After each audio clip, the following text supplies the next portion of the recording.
Hello everyone, welcome back to my channel. I hope you're all doing great today. I am doing excellent because I'm excited to share this recipe on how to make your own baked beans at home.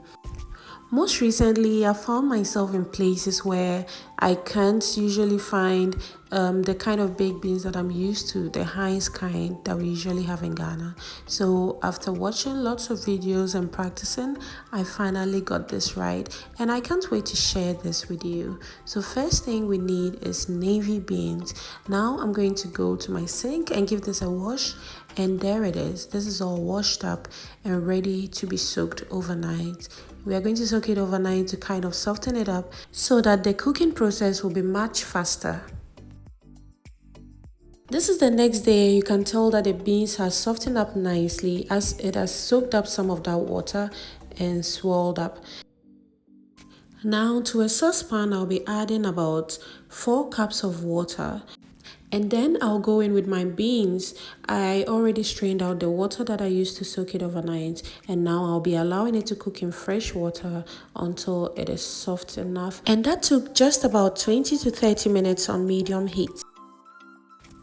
Now we have to go on and prepare a sauce that is so flavorful. It has tangy, it has sweet, it has umami, and this is going to go into the beans. So first thing I put in was some brown sugar, then I go in with some onion powder and garlic powder. I will also be going in with some rice vinegar, some Worcestershire sauce, some ketchup, and tomato paste. And lastly, some better than bouillon chicken base, just to give it a really good flavor. Now with the Worcestershire sauce, you can find it in every grocery shop really.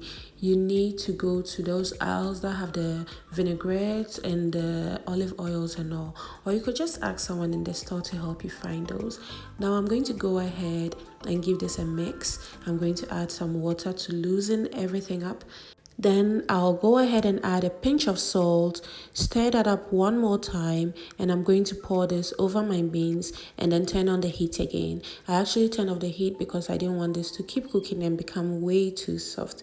Once you put that sauce in the beans, you're going to mix it up and then let this cook just for about 5 minutes.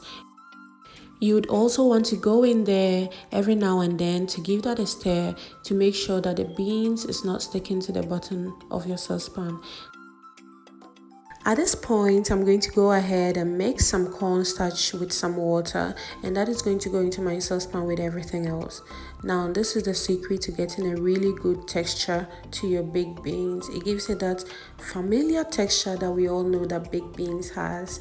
And I'll give that one more stir, and I'm going to allow this to cook up for a few more minutes.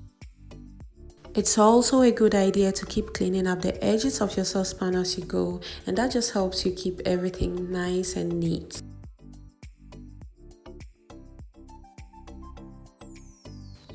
So it's been about 10 minutes of cooking after adding the cornstarch, and guys, just look at that texture. This looks perfect. You can't even tell the difference between this homemade baked beans and the type you'd buy from the stores just by looking at it, because it's almost the same.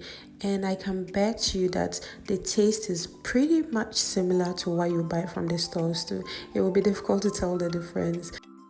Also, this doesn't have any preservatives or anything of that sort in it, so you'd want to consume it within a week of preparation. The taste begins to change after that point and you will not enjoy it as much. I also store my baked beans in sterilized glass jars like the one you see to the left. Then I pop that in the fridge and use it anytime the need arises. It's also advisable to use a clean and dry spoon anytime you need to go into that jar to prevent introducing anything foreign that would make the baked beans go bad really fast. Thank you all so much for doing this with me today. I hope you give this recipe a try. You'll be surprised at how good it actually is. Don't forget to subscribe to this channel if you haven't done so already, and to like this video. Take care and see you soon in the next one. Bye.